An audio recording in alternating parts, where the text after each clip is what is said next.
சந்திக்க வந்திருக்கேன். அம்மா உங்களுக்கு இன்னைக்கு என்ன சொல்ல போறேன் அப்படின்னா, பிள்ளைங்களுக்கெல்லாம் உதடு கருமை நீங்கி அந்த வறட்சி இல்லாம கருமை நீங்கிறதுக்கு நான் சொல்றேன். பிள்ளைங்க வந்து எப்பவுமே வந்து பல்லு தேய்ப்பாங்க, முகமெல்லாம் நல்லா தேய்ப்பாங்க, உதடெல்லாம் கவனிக்க மாட்டாங்க. உதடும் ஒரு வகையில அப்படித்தான். அது வந்து நம்ம நம்ம எல்லா கை கால் எல்லாத்துக்குமே நம்ம உரப்பு கொடுக்குறோம். ஆனா உதட்டுக்கு கிடையவே கிடையாது. அந்த சிரிப்பு ஒண்ணுதான் அந்த உதட்டுக்கு நம்ம கொடுக்குற வேலை. அது நம்ம சில பேர் செய்யறது கிடையாது. அதனால சிரிச்ச முகத்தோடு இருந்தாலே அழகுன்னு சொல்லுவாங்க. ஏன்னா கண், மூக்கு, காது, உதடு இதுதான் ஒரு அந்த லட்சணத்தை எடுத்து கொடுக்கறது. அதனால குழந்தைங்க வந்து அவசரத்துல எல்லாம் குளிக்குதுக போகுது, அதை கவனிக்கிறது இல்லை. அது என்னன்னா உதடு காய்ச்ச மாதிரி தோல் உறிஞ்சு வறண்டு போய் ஒரு மாதிரி இருக்கும். அதுக்கு தான் அந்த குழந்தைங்களுக்கு தான் இப்போ நான் சொல்றேன். என்ன பண்ணோம்னா, நம்ம எப்பவுமே குளிக்கிறதுக்கு முன்னாடியும் நம்ம எப்படி கை காலுக்கு நம்ம வந்து எண்ணெய் தேய்ச்சி குளிங்கன்னு நான் சொல்லணும். அதே போல உதட்டுக்கும் வந்து நிச்சயம் எல்லா வீட்லயும் பால் வாங்குவீங்க. அதுல இருக்கிற அந்த ஆடை, அப்படி ஆடை எடுக்கிறதுனாலும் கூட வெண்ணெய், ஆடை வெண்ணெய் இதை ரெண்டுமே யூஸ் பண்ணலாம். வெண்ணெயோ ஆடையோ ஏதோ ஒன்று எடுத்து நல்லா அந்த உதட்டை இப்படி நல்லா ப்ராக்டிஸ் பண்ண மாதிரி இப்படி மேலேத்தி இப்படி பண்ணி கீழே உதட்டை இப்படி பண்ணி இப்படி ஆக்காட்டி அந்த உதட்டை இப்படிலாம் நம்ம பண்ண முடியுமோ அதெல்லாம் பண்ணி, ஏன்னா இது நான் சொல்லி காட்டாம உங்களுக்கு சொல்றேன், செஞ்சு காட்டாம. அந்த மாதிரி நீங்க சிரிச்ச மாதிரி இப்படி மேல் உதடி இப்படி எடுத்து இந்த மாதிரி அந்த உதட்டுக்கு கொஞ்ச நேரம் தேய்ச்சி நல்லா தேய்ச்சி அது ப்ராக்டிஸ் மாதிரி பண்ணி நல்லா அதை கழுவுங்க. மஞ்சள் தூள் விட்டு கழுவுங்க. குளிக்கும் போது எப்பவுமே இதை ஃபாலோ பண்ணிட்டு வாங்க.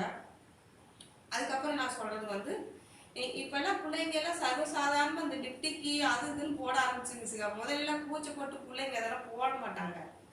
இப்ப எல்லாமே லிப்டிக் எல்லாம் போட்டு பிள்ளைங்க ஸ்கூலுக்கு போதுங்க, விளையாடுறதுக்கு 5 வயசு குழந்தையிலிருந்து போட்டுக்குது லிப்டிக்கு. நிச்சயம் நம்ம அதெல்லாம் செய்யக்கூடாது.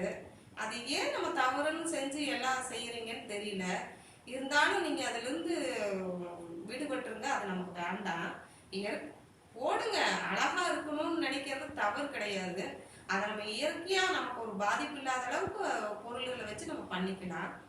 அது நமக்கு இயற்கையாவே என்னன்னா, நம்ம ஒவ்வொரு காய் கறி எடுத்துக்கோங்க, எல்லாமே நமக்கு வந்து நினைவூட்டுறது என்ன, பச்சை கலர் காய் இருக்குது, மஞ்சள் கலர் காய் இருக்குது, தானியங்கள நிறங்கள் இருக்குது, அதுதான் ஒரிஜினல் நிறம்.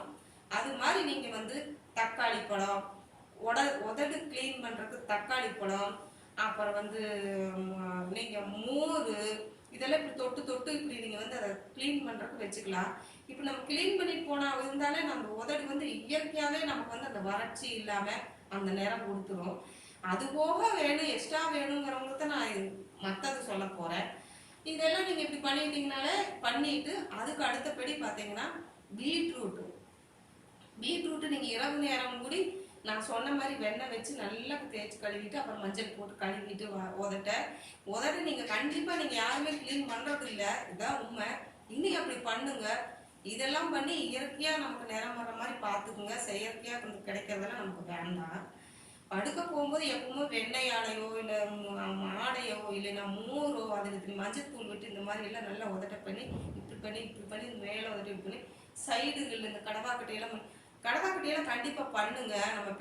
நம்ம வந்து உணவும் சரி, நம்ம பேசும்போதும் சரி, அங்கெல்லாம் வந்து நம்மளோட நாவில் இருக்கிற நீரோட அந்த இதுவெல்லாம் படிவமெல்லாம் நிக்கிற இடம் நல்லா கிளீன் பண்ணுங்க. உதடு நான் உள்ள எப்படி கிளீனுமோ அதுவும் உதடு கிளீன் பண்ணிக்கோங்க. அது போக இந்த பீட்ரூட் எடுத்து நல்லா சாறு பண்ணீங்கன்னாலும் சரி, இல்லைன்னா ஒரு பீஸ் எடுத்து சும்மா உட்காந்துருக்கும் போது டிவி பார்க்கும் போதோ இந்த மாதிரி நேரத்தில் இப்படி தேய்ச்சி அதை விட்டுருங்க. அந்த சாயத்தை அப்படியே விட்டுருங்க. கழுவெல்லாம் வேண்டியது இல்லை. அது ஒரு நமக்கு இயற்கையா உண்ணக்கூடியதான், அது எந்த பாதிப்பும் இல்லை. அதே போக நீங்க காலை எழுந்துச்சு ஒர்க் பண்றவங்களா இருந்தாலும் சரி, நீங்க பாத்ரூம் போகும்போதோ இந்த மாதிரி நேரத்துல இந்த மாதிரி உதட்ட அதுல ஒரு பல் தேய்க்கிற மாதிரி ஒரு ரெகுலர் ஒர்க் அதை பண்ணிக்கிங்க. இந்த பீட்ரூட் போடுங்க, அது நல்ல நிறம் கொடுக்கும். அது போக வந்து எலுமிச்சம்பழம் வந்து நீங்க தேய்க்கலாம், உதட்டு நல்ல நிறம் கொடுக்கும். இந்த மாதிரி நீங்க இயற்கையா கிடைக்கிறத வச்சு நேரம் கூடுதலா கிடைக்கிறதுக்கு நமக்கு பண்ணுங்க. கண்டிப்பா நீங்க வந்து நீங்க எதிர்பார்க்குற நேரம் இது கிடைக்கும். எல்லா பழங்கள்லையும் பண்ணலாம். இதுதான் பண்ணலாம் அதுவும் பண்ண கிடையாதுன்னு தெரியாது. இந்த மாதிரி தக்காளி பழம், நம்ம சாப்பிட்ற ஆரஞ்சு பழம் ஆகட்டும், எல்லா பழம் அதான் நான் அதுக்கு இதே நிறைய வாழைப்பழம் எடுத்துக்கோங்களேன். அந்த வாழைப்பழத்துல இருக்கிற மருத்துவம் அது சொல்லில் அடங்காது. அவ்வளவு மருத்துவம் இருக்குது. நம்ம எப்படி காய்கறி வாங்குறோமோ அந்த மாதிரி பழம் வீட்டுல டெய்லி வாங்கி வச்சுக்கணும். அந்த பழம் வந்து பழத்திலிருந்து தோல் வரைக்கும் நமக்கு அதோட யூஸ் இருக்குது. அந்த பழத்தை எடுத்து நீங்க பண்ணலாம். உதடு மாத்திரம் இல்ல, முகமே எல்லாம் சேர்த்து இது பண்ணலாம். அந்த மாதிரி நீங்க இப்படி இயற்கையா கிடைக்கிறத நீங்க பண்ணுங்க.